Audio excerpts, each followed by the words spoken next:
welcome to What's Growing at CMC, the weekly segment where I, Daniel, and I, Talasha, share with you about how we're growing here at College Mennonite Church. When we began e-worship, every week we encourage some sort of hands-on activity as you worshiped at home. We're no longer suggesting those every week, mostly because we assume you no longer need reminders that worshiping with your hands is a great idea. A few of you have continued to share your worship art with us, and we love it. The Ruel family makes art every Sunday morning during worship, and you'll see some of their most recent creations soon. Ellis and Oliver, Rachel Hartzler's grandsons, have been making Lego and Minecraft creations, including a Minecraft version of the CMC sanctuary. Thanks for sharing those with us. You'll soon see some pictures of Eric's birthday celebration. Jenny Schwartzentruber's birthday gift was the cake that you'll see in the pictures. Here's another way we've grown during pandemic times. Remember pre-pandemic, how people who were gone for parts of the year had a difficult time serving on commissions. This year, we've learned that geography is really not an obstacle to meeting together. And we want to be able to continue to join with people around the world virtually when the pandemic is over.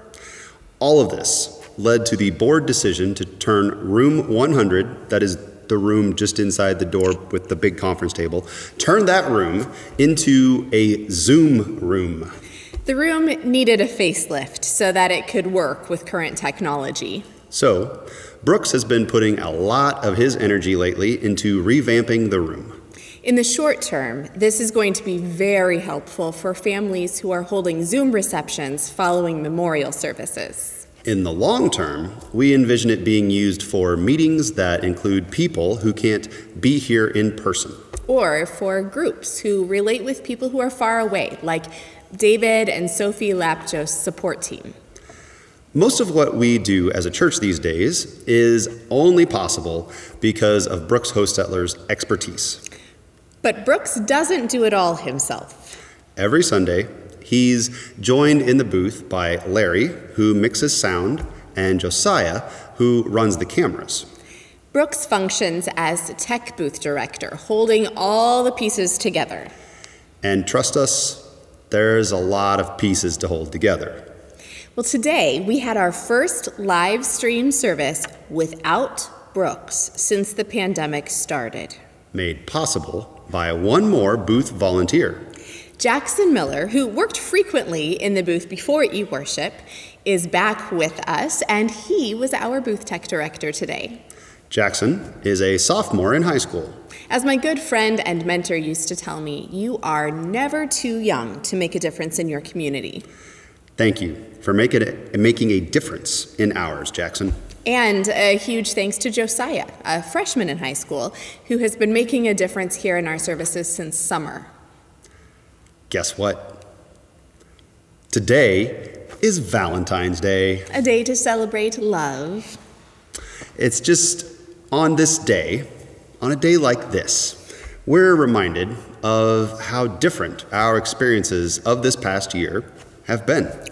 Some of us have been living with our spouses and children and experiencing relative harmony. Some of us have experienced difficulty in relationships, exacerbated by the current situation. Some of us are single parents, carrying the load of love in our households. Some of us live alone and have not had many in-person interactions since March. Some of us have been separated all year from people we love, even from spouses. Last week, during an MYF gathering, Dan Schrock shared a song that he wrote for Elaine for Valentine's Day. Is it an expression of the love that dwells between them, shored up by a shared life. And even though Dan and Elaine haven't been able to be in the same room with each other for this past year, the song is still appropriately titled Together. A testimony of love, commitment, and faith. Remember, everyone is carrying a burden right now. Yours is unique. Yours is real. and yours is one of many stories. At the beginning of this pandemic, people pretty quickly pointed out that while we may be in the same storm, we were all not all in the same boat. And now, with many of us getting vaccinated and realities shifting, we're really not even in the same storm. Some of us are stuck in a Category 5 hurricane, and some of us are just experiencing a gentle spring rain. And that's the complexity that we're living in as we formulate plans for the coming months. Barring a sudden spike in our county numbers, we have a date for you to put on your calendar. March 7.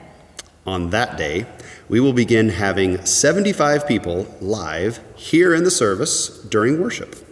The sign-up system will be similar to what we had last fall. We know it's going to feel really good to see each other in worship again. And wow, it'll be wonderful to see you instead of imagining you as we lead worship.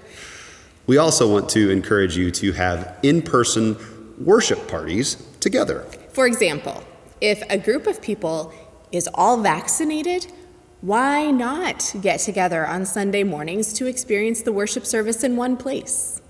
And as you do that, please send us pictures that we can share with each other. Those pictures will give other people ideas of how they too can begin gathering. And we're beginning to plan our in-person events. This Wednesday is Ash Wednesday. Yep, and you know how last week we talked about how good it would be for us to be outside in the elements and get in touch with our humanity? Well, looking at the forecast, we decided that we didn't actually want to be that in touch with our humanity. No, so we are going to move the Ash Wednesday stations inside. You'll come in the door by the office and exit out the west doors, and Daniel's arranging it all to be nice and COVID safe. Some rules, as usual, still apply, like sanitizing your hands and wearing a mask fully and properly at all times. The stations will be open 2 o'clock to 8 o'clock. Also, mark your calendars for Sunday, March 14th, which will be another in-person event, this time full of games. And Easter Sunday will include an outdoor service with both pre-recorded and live elements. It's also time for our yearly blood drive and Caleb's Ark in honor of Caleb Ganawan. That will happen on February 28, and more details will be coming soon. Whew. After a year of not a lot of events, that sure seems like a lot. There's one more, though. Today is Lent Box Pickup Day. If you signed up for a box, pick it up under the canopy by the office doors between noon and 3. Your name is on the front outside of the box, so please do not pick up someone else's box. There's a saying that we usually use during Holy Week. Today is hard, but Sunday's coming. Sunday is coming, friends. And no matter what the future holds, we know this. God was, God is, and God will be. Thanks be to God. Sowing, planting and hoeing, there's something showing, popping up through the sod. The Spirit's blowing, new life we're knowing, giving and growing in the garden of God.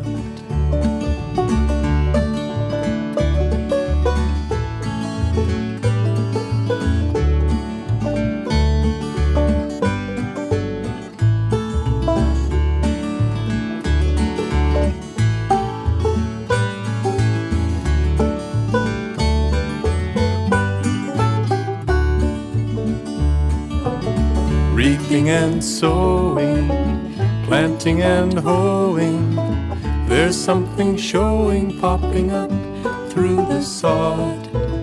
The Spirit's blowing, new life we're knowing, giving and growing in the garden of God.